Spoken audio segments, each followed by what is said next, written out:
Hola, buenas tardes, ingeniero Quesada. Nosotros somos el equipo 2 y está conformado por García Escalante Alexis, González Peñalosa David, Mora Islas Axel Iván y un servidor, Ríos Sociedad París Jair. El día de hoy vamos a hacer la exposición acerca de proyecto geométrico de carreteras. Y bueno, yo soy Ríos Sociedad París Jair y voy a decir una breve introducción acerca de lo que vamos a ver. Y pues bueno, en esta exposición vamos a hablar, como ya se había mencionado, del proyecto geométrico de carreteras. A su vez vamos a abordar subtemas como el alineamiento horizontal y vertical, diseño de la subrasante, secciones transversales, análisis y diseño de la curva masa, dando información y ejemplificando cada uno de estos temas que vamos a ir desarrollando. Buenas tardes, profesor Quesada. Mi nombre es Alexis García Escalante y voy a hablar sobre el alineamiento horizontal y el alineamiento vertical. Para empezar vamos a proceder a hablar con el alineamiento vertical. El alineamiento vertical de una vía es la proyección del eje de esta sobre una superficie vertical paralela al mismo. Debido al paralelismo se muestra la longitud real de la vía a lo largo del eje. El eje en este alineamiento se llama rasante o subrasante, dependiendo del nivel que se tenga en cuenta del diseño. El diseño vertical o de rasante se realiza con base en el perfil del terreno a lo largo del eje de la vía. Dicho perfil es un gráfico de las cotas negras donde el eje horizontal corresponde a las abscisas y el eje vertical corresponde a las cotas dibujadas de izquierda a derecha. El alineamiento vertical de una carretera está ligado estrechamente y depende de la configuración topográfica del terreno donde se vaya a realizar la obra. Se compone de líneas rectas y curvas en el plano vertical, identificándose las subidas pendientes ascendientes con un signo más positivo y las bajadas con el signo negativo menos, expresadas usualmente con porcentajes. La parte de consideraciones estéticas, costos de construcción, comodidad y economía en los costos de operación de los vehículos siempre deben tomarse en cuenta tres factores, que es la visibilidad y accidentalidad, composición del tránsito y relación entre la velocidad y sus engranajes de cambio en la operación del vehículo, CIESA 2004. Los elementos que debe de conformar. El alineamiento vertical de una vía compuesta por dos elementos principales. Como ya mencioné anteriormente, es la rasante o subrasante y el perfil. La rasante a su vez está compuesta por una serie de tramos rectos llamados tangentes enlazados entre sí por curvas. Las longitudes de todos los elementos del alineamiento vertical se consideran sobre la proyección horizontal, es decir, en ningún momento se consideran distancias inclinadas. Para proseguir vamos a hablar sobre los dos factores principales. El primero es el perfil. El perfil del alineamiento vertical de una vía corresponde generalmente al eje de esta y se puede determinar a partir de una topografía por medio de nivelación de precisión.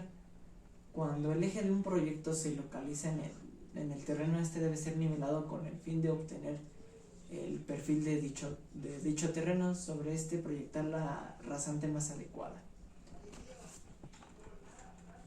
El siguiente factor que se toma en cuenta es el rasante. El rasante está compuesta por tangentes y curvas.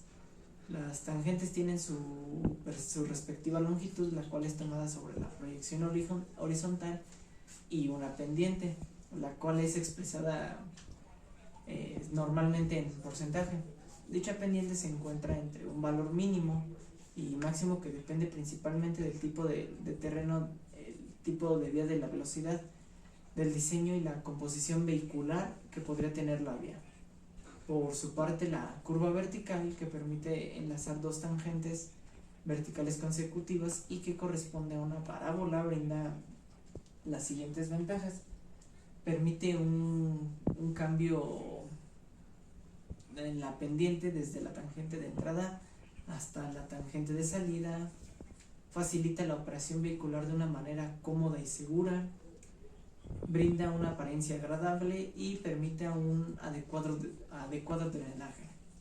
A su vez, esta curva parabólica representa las siguientes propiedades: la variación de una pendiente constante a lo largo de toda la curva, Los elementos verticales de la curva o cotas varían proporcionalmente con el cuadro de los elementos horizontales, también abscisas.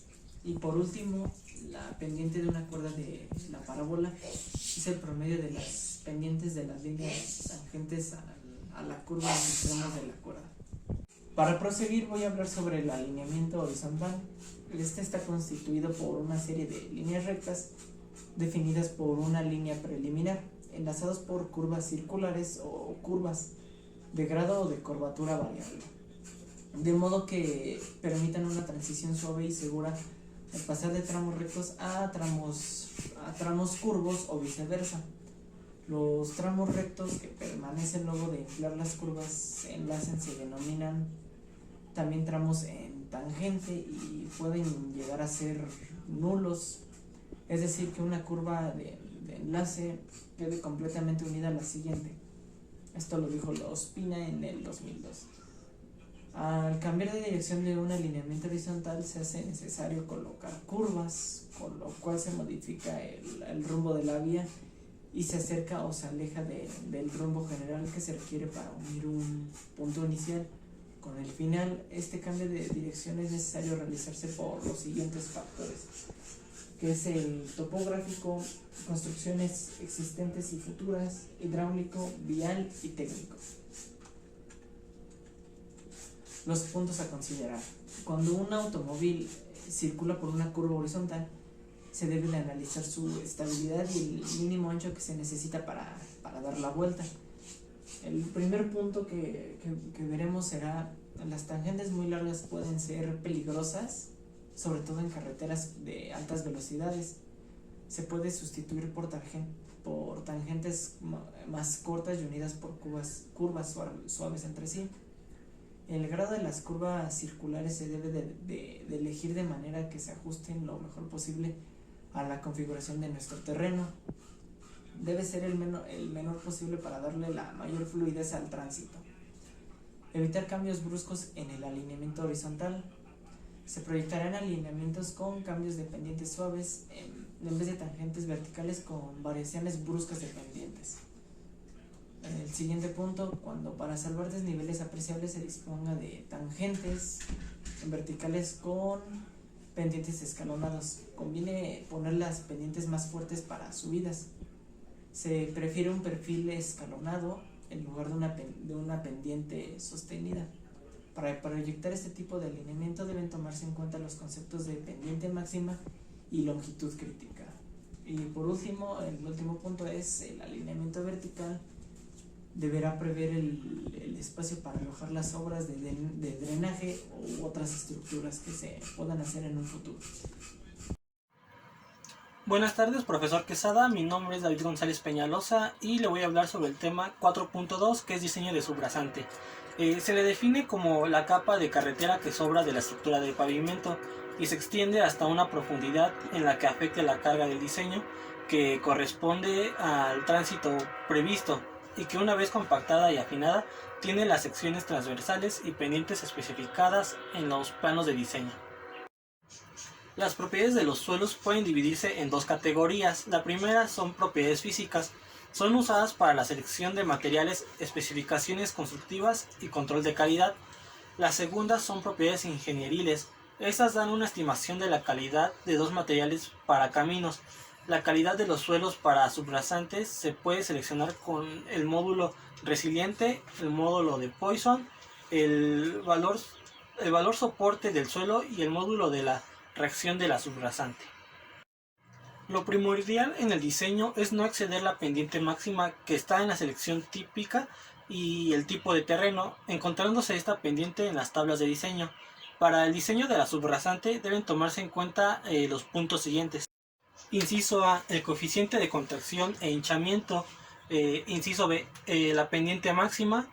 Inciso C, la pendiente mínima. Inciso D, la longitud crítica de una tangente del alineamiento vertical. Inciso D, condiciones topográficas. Para el cálculo de las subrasantes debe efectuarse en dos fases. La primera es el cálculo de la subrasante en rollo de perfil longitudinal y la segunda el cálculo de subrasante en hojas de movimiento de tierras.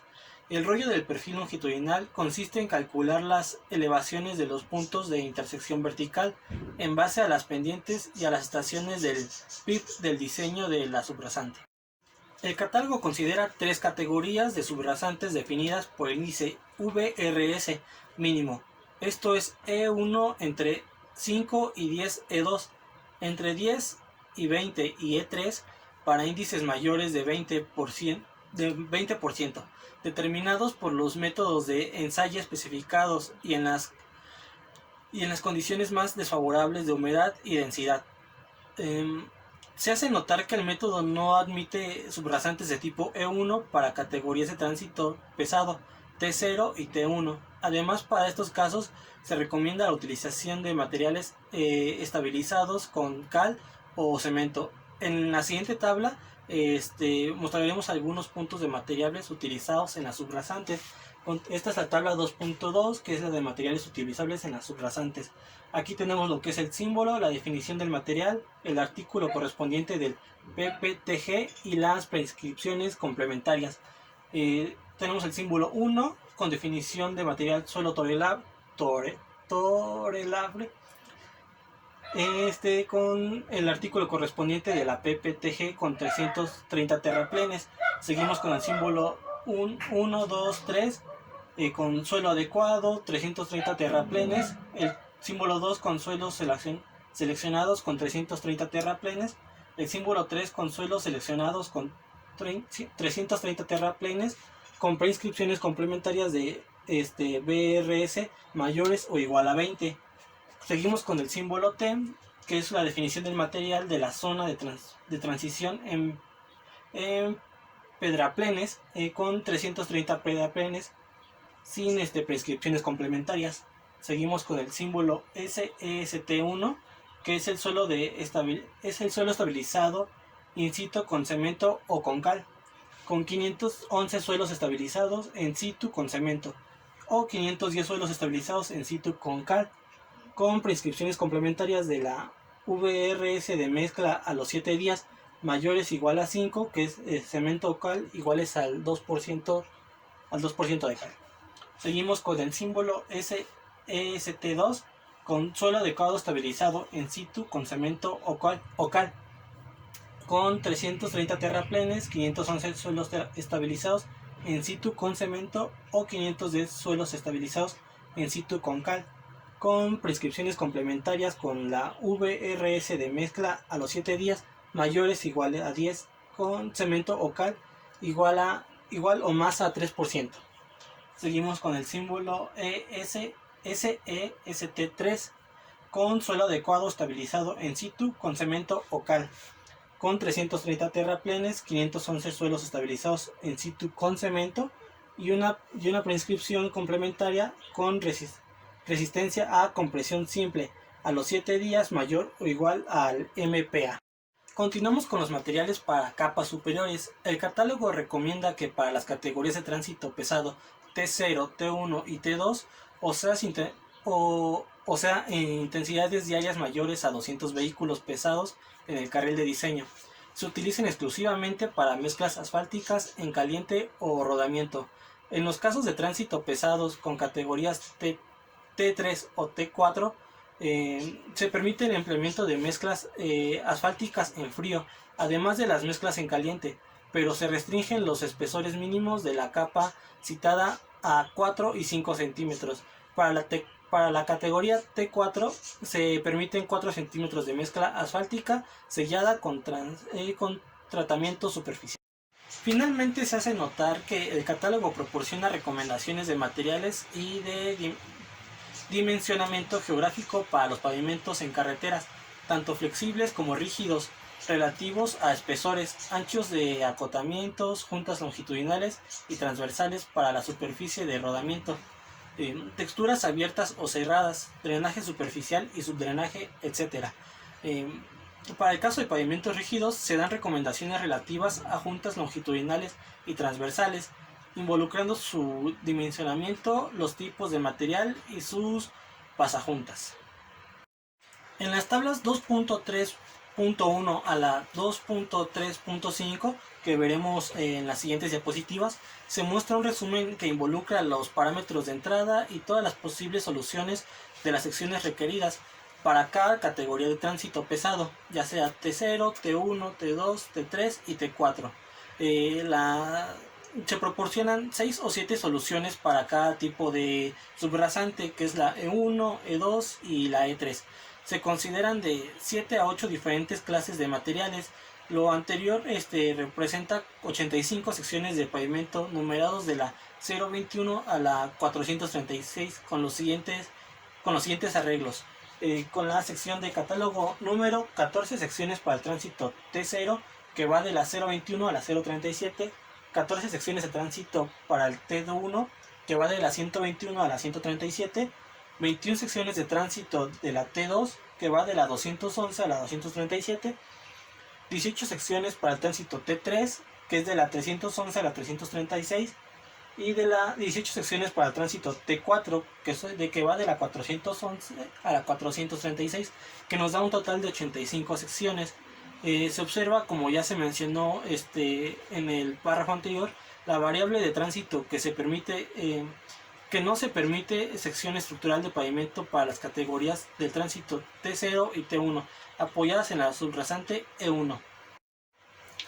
Adicionalmente, el catálogo detalla para las secciones propuestas en la tabla 2.3.1 a la 2.3.5 varias alternativas de solución de pavimento para la superficie de rodamiento y acotamiento exterior, que el diseñador deberá consultar para proponer la mejor opción de función de los costos y la disponibilidad de los materiales.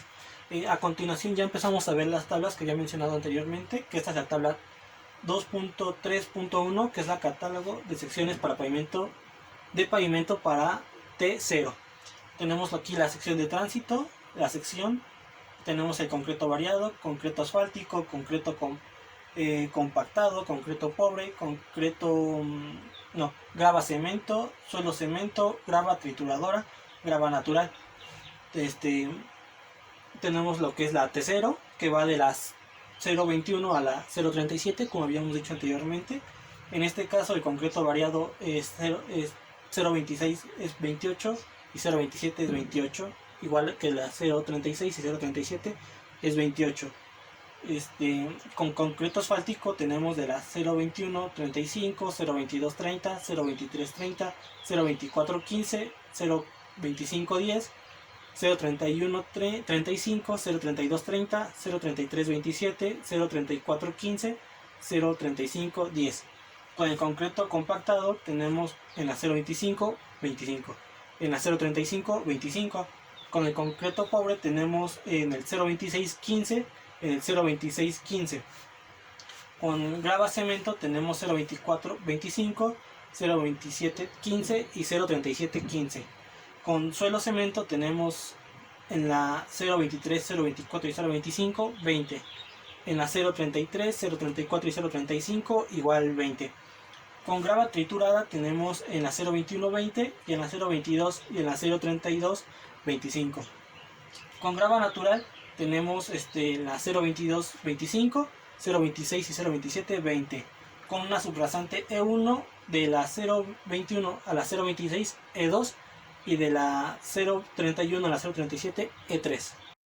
Seguimos con la tabla 2.3.2, que es la de catálogo de secciones para pavimento T1.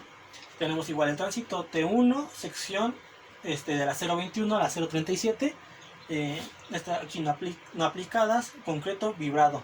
Tenemos de la 126 a las 127, 0.36 y 0.37 con 25.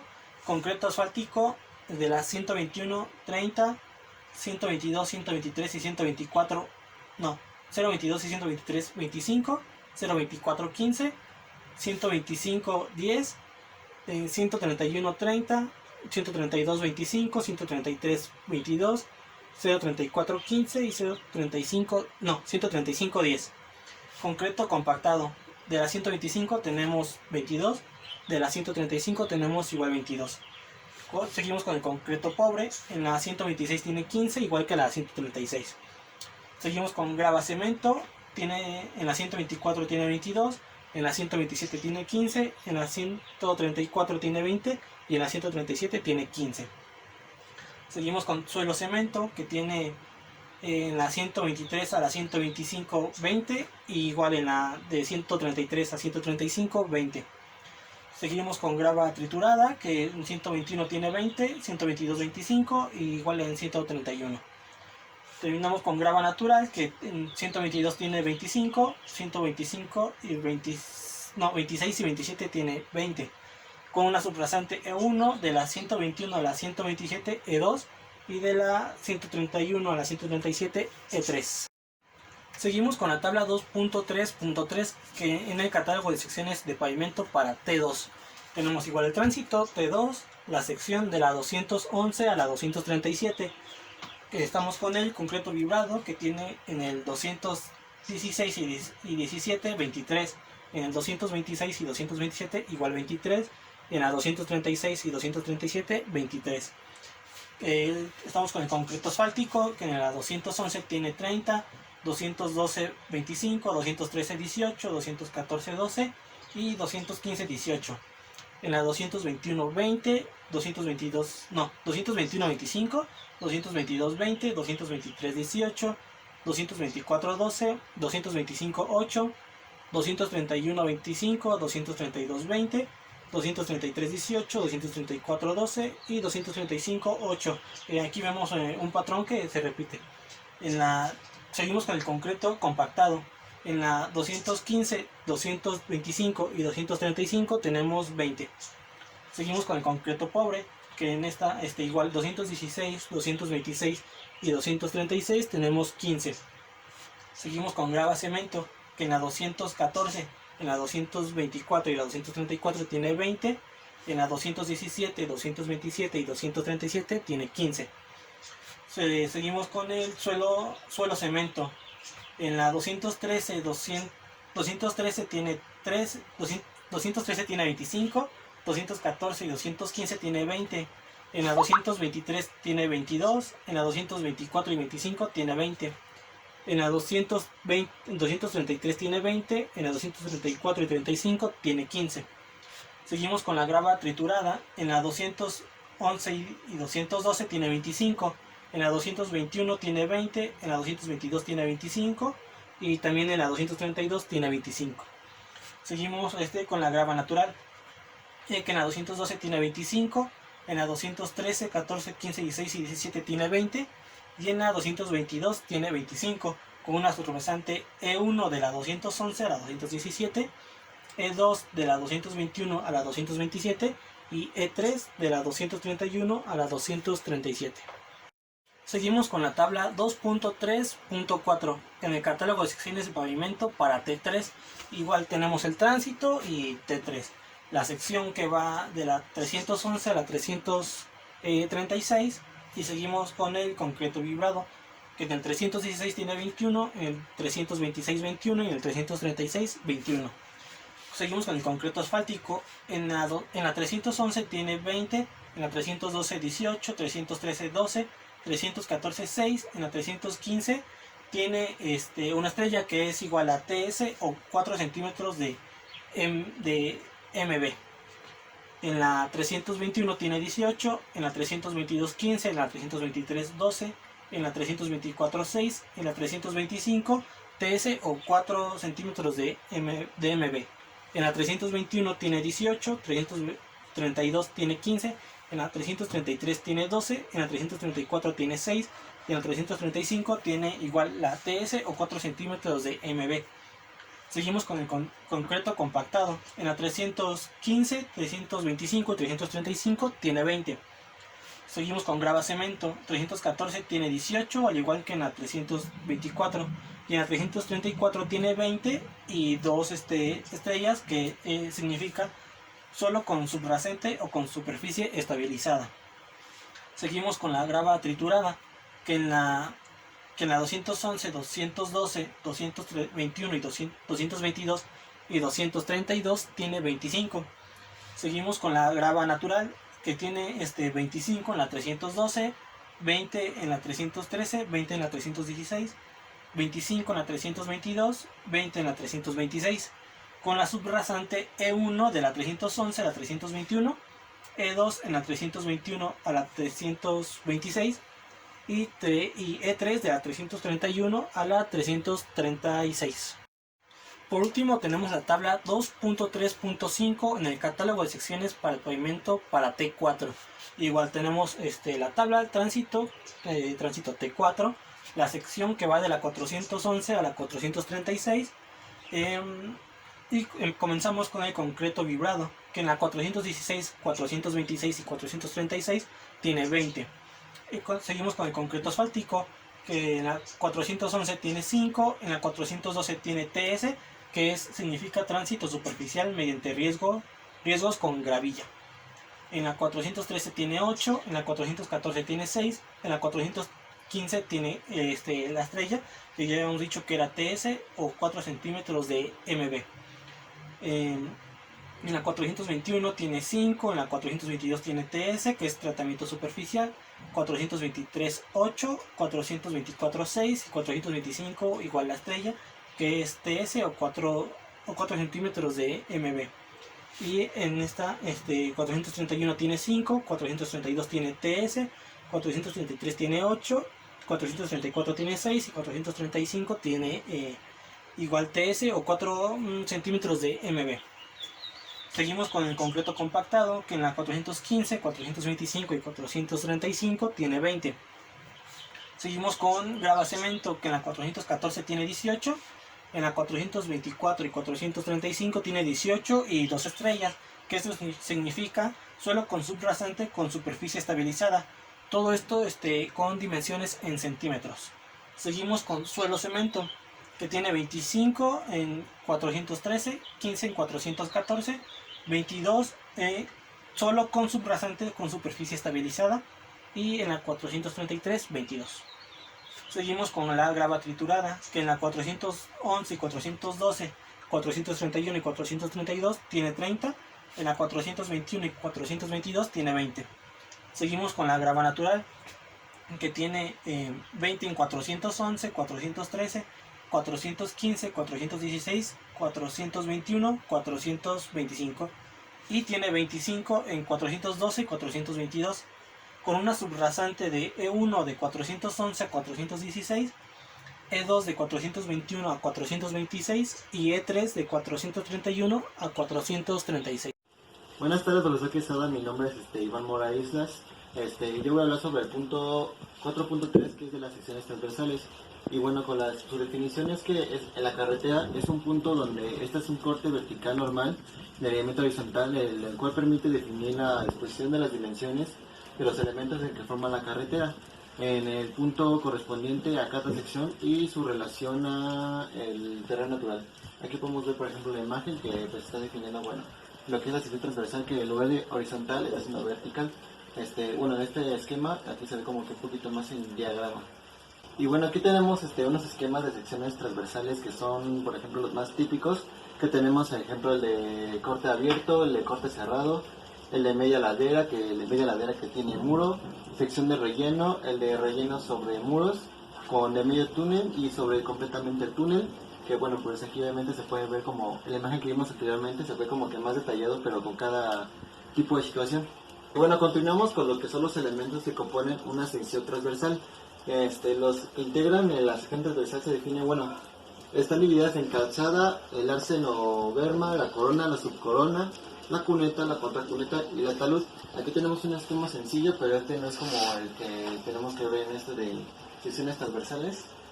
Aquí sí podemos tener como que una imagen más amplia sobre lo que es los elementos, que por ejemplo aquí tenemos lo que es la calzada, las coronas, los taludes, las cunetas, bueno, aquí una cuneta, las contracunetas que pueden estar de este lado. Esto es para un separador central de una carretera en sección transversal. Un corte, pero visto desde una curva. Igual aquí tenemos lo que es la corona, la plataforma, los taludes, etcétera. Bueno, y ahora vamos a ver un poquito más a detalle y las definiciones de los elementos de la sección transversal. Para empezar tenemos lo que es la calzada, que es la parte destinada a la circulación de los vehículos y se compone de cierto número de carriles, como por ejemplo aquí tenemos la imagen pequeña. Luego tenemos lo que es el acotamiento o arcén, que esta es la faja longitudinal de la carretera pavimentada que comprende entre el borde de la calzada y la arista que corresponde a la plataforma, que no es destinada a uso de vehículos automotores, solo que se da en circunstancias excepcionales. Luego tenemos lo que es la corona, que es la parte del camino comprendida que queda entre los hombres de camino y las aristas interiores de la cuneta. Esta queda representada por la línea de la sección transversal. Los elementos que definen la corona son los siguientes, que es la rasante, la pendiente, la transversal y la calzada, y los acotamientos. Luego tenemos lo que son las subcoronas, que son como un poquito más despejadas de la corona. Es la superficie limitada a terceras sobre la que se apoyan las capas de pavimento de la pendiente transversal. La subcorona será la misma que la corona, así que logra un espesor uniforme.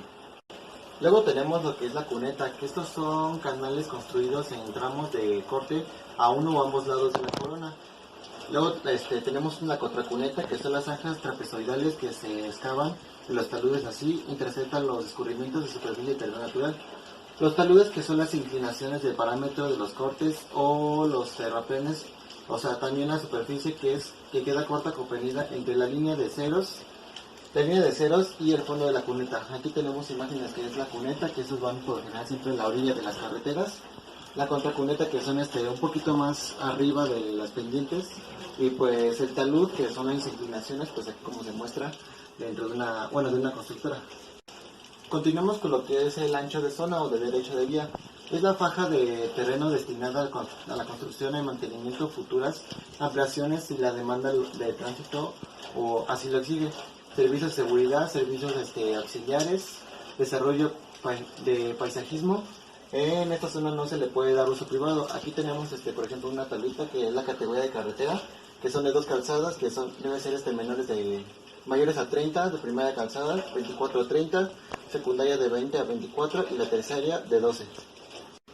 Aquí tenemos una tabla que es sobre el ancho de las calzadas, que se puede ver que va desde las terceras hasta las primeras de dos calzadas, que van en su kilometraje, que puede ser algo que se puede viajar, que es desde los 20 kilómetros hasta los 110 kilómetros, ya va dependiendo del tipo de terreno, que son el plano ondulado, montañoso y escarpado. Luego continuamos con lo que es la pendiente transversal entre tangencias horizontales. Es la pendiente que se da a la corona y la subrasante con el objetivo de facilitar el escurrimiento de la superficie del agua. Entre las tangencias horizontales de las calzadas deben tener con propósito de evacuar las aguas superficiales de una inclinación transversal denominada bombeo, que depende del tipo de superficie de la rodadura.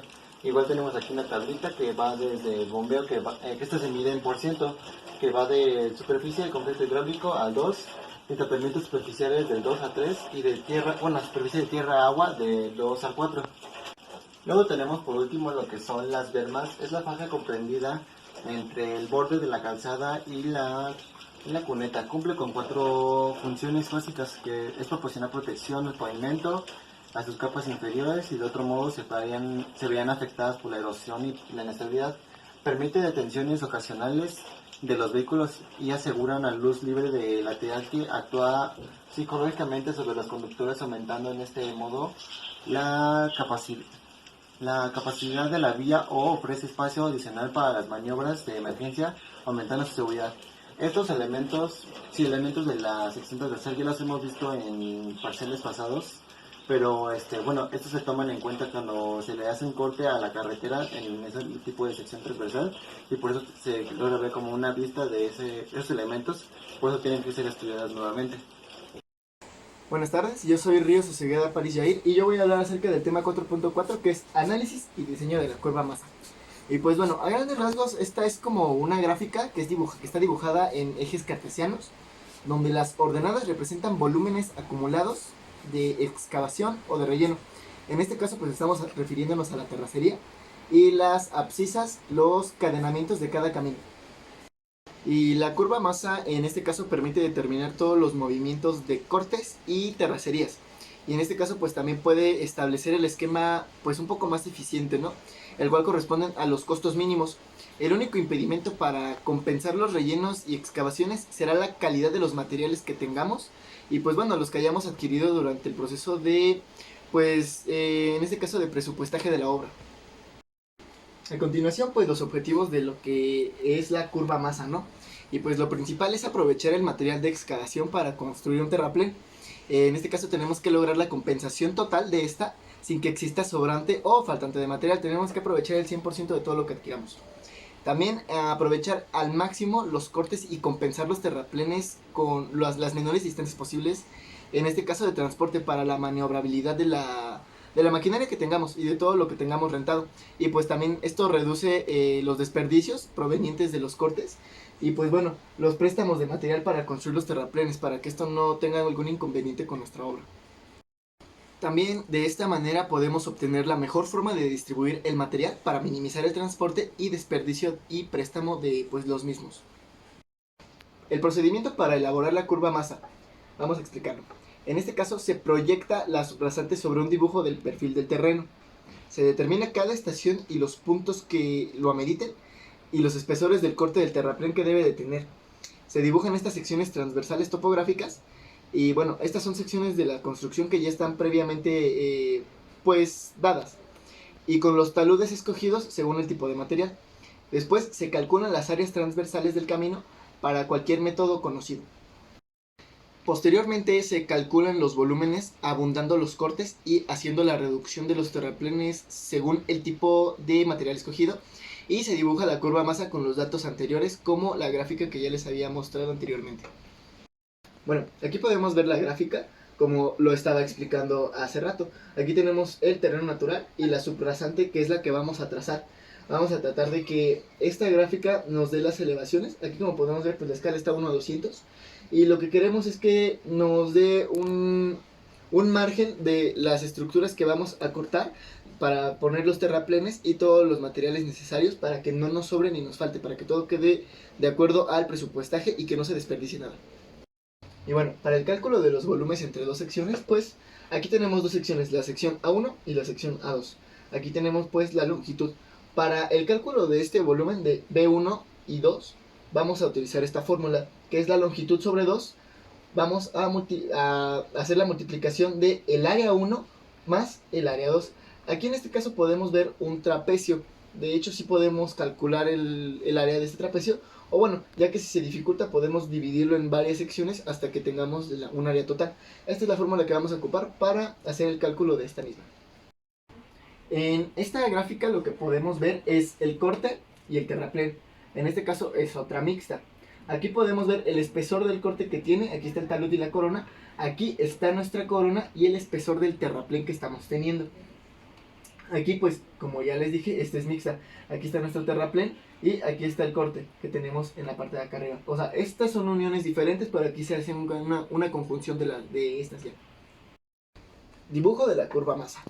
Y pues bueno, aquí se dibuja la curva masa con los volúmenes en el sentido vertical y el cadenamiento en sentido horizontal, utilizando el mismo dibujo del perfil que ya habíamos tenido.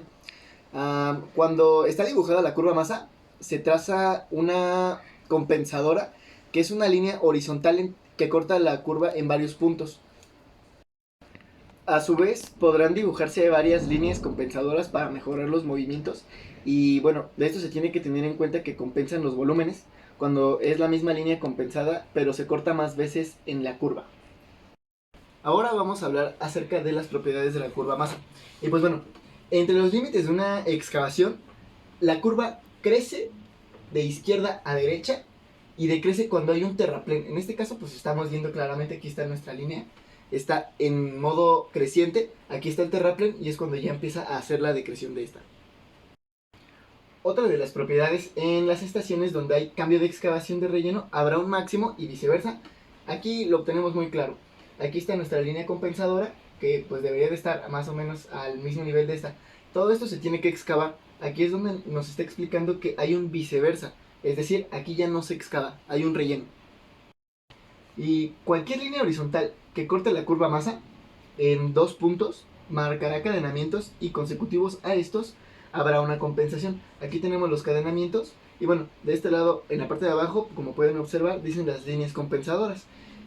A esto nos estamos refiriendo en cuanto a que nos corta la línea de la curva masa y tenemos que hacer cadenamientos para hacer la compensación. Otra propiedad que tenemos es que la diferencia ordenada entre dos puntos representará el volumen de terracería dentro de la distancia comprendida entre dos puntos. Aquí tenemos dos puntos diferentes que estamos desde acá abajo hasta acá arriba. Son dos puntos como podemos observar.